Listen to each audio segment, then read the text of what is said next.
Ito ay rated SPG, striktong patnubay at gabay ng magulang ang kailangan.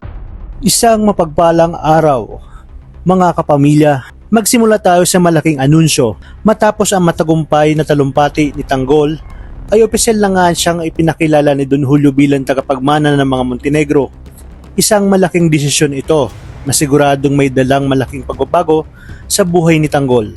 Sa puntong ito, kitang-kita sa mukha niya ang pagkalito at bigat ng responsibilidad. Isang mundo na malayong malayo sa kinagisnan niyang buhay sa kalsada, habang masayang ipinakikilala ni Don Julio si Tanggol sa iba pang makapangyarihang pamilya. Isang pangalan ang kanyang binanggit, ang pamilya Guerrero. Ayon kay Don Julio, sila ang isa sa pinakamalakas nilang kakampi, ang pumoprotekta sa kanilang negosyo. Ngunit habang pinakikinggan ito ni Tanggol, hindi maikakaila ang halong kaba at pag-aalinlangan sa kanyang puso. Ngunit dito nagsimula ang isang hindi inaasahang pangyayari. Nagkaroon ng tensyon sa pagitan ni Miguelito at Tanggol. Hindi pa man sila lubusang nagkakakilala, ramdam na nga ang init sa dugo sa pagitan nila.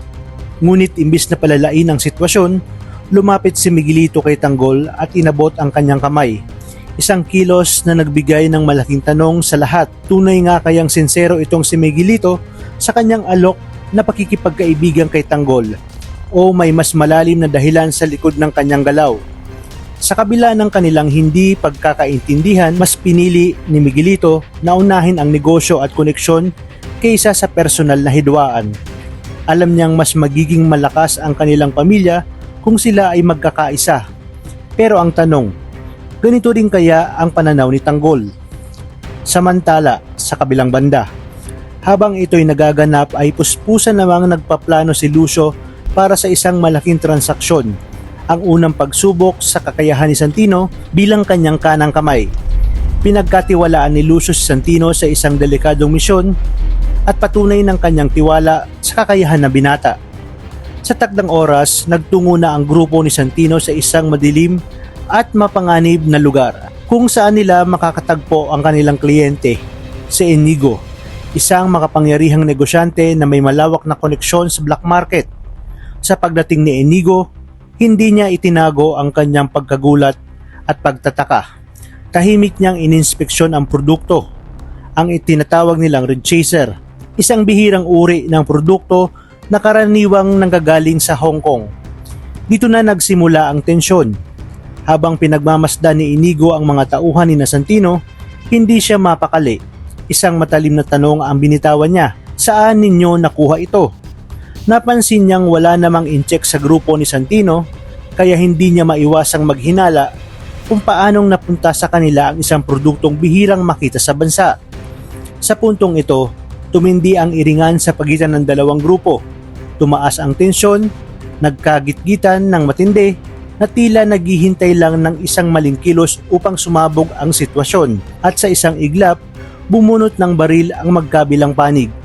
Walang gustong magpatalo, walang gustong umatras. Handa silang lumaban para sa kanilang panig.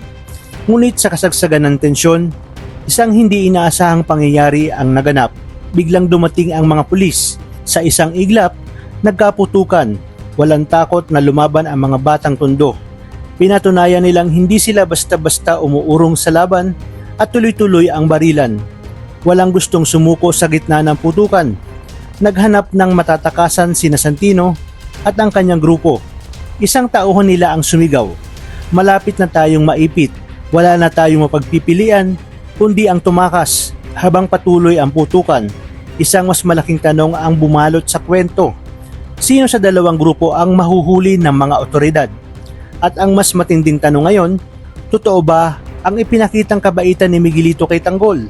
Baka ito ay isa lamang parte ng isang mas malalim na plano, isang patibong upang tuluyang mahulog si Tanggol at ang mga Montenegro sa kanilang bitag.